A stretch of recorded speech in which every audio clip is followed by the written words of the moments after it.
जम्मू कश्मीर में national conference JKNC और कांग्रेस गठबंधन को जनादेश मिला है।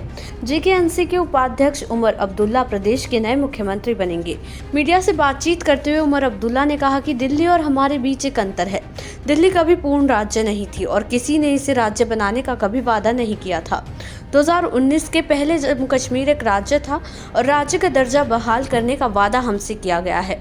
प्रधानमंत्री नरेंद्र मोदी, केंद्रीय गृह मंत्री अमित शाह समेत बीजेपी के कई सीनियर नेताओं ने इसका वादा किया है और बार बार कहा है कि जम्मू कश्मीर में 3 कदम उठाए जाएंगे: परिसीमन, चुनाव और फिर राज्य का दर्जा।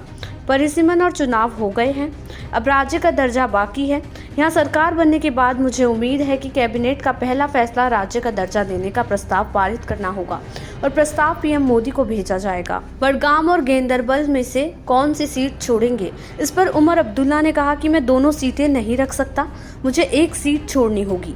मैं अपने सहयोगियों से चर्चा करूंगा और जो निर्णय होगा उसके बारे में आपको बताऊंगा। अब्दुल्ला ने कहा कि कुछ महीने पहले जब बारामुल्ला के नतीजे आ रहे थे तो मैं शुरुआत में आगे चल रहा था, लेकिन आधे घंटे में ये बदल गया और अंतर बढ़ता गया। मैंने हमेशा कहा है कि एग्जिट पोल समय की बर्बादी है।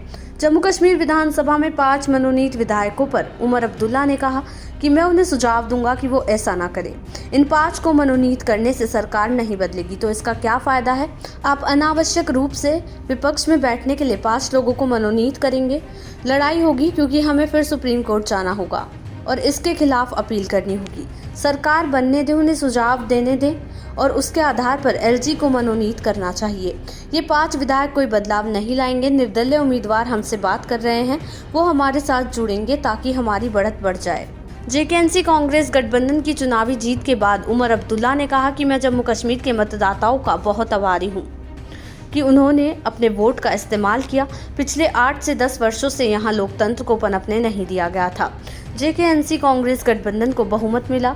मतदाताओं ने सोच समझकर मतदान किया, खासकर उन इलाकों में जहां निर्दलीय उम्मीदवार और छोटी पार्टियों के जरिए वोटों को बांटने की साजिशें रची जा रही थी। हमारी जिम्मेदारी अब शुरू होती है। मतदाताओं ने अपना कर्तव्य निभाया है, अब हमारा कर्तव्य है कि हम काम करें और मतदाताओं की उम्मीदों पर खरे उतरें। आपको बता दें, चुनाव से पहले उमर ने आरोप लगाते हुए कहा, भाजपा कश्मीर से अधिक निर्दलीय उम्मीदवारों को जिताने की कोशिश कर रही है ताकि सरकार बनाने में वो उनकी मदद ले सके।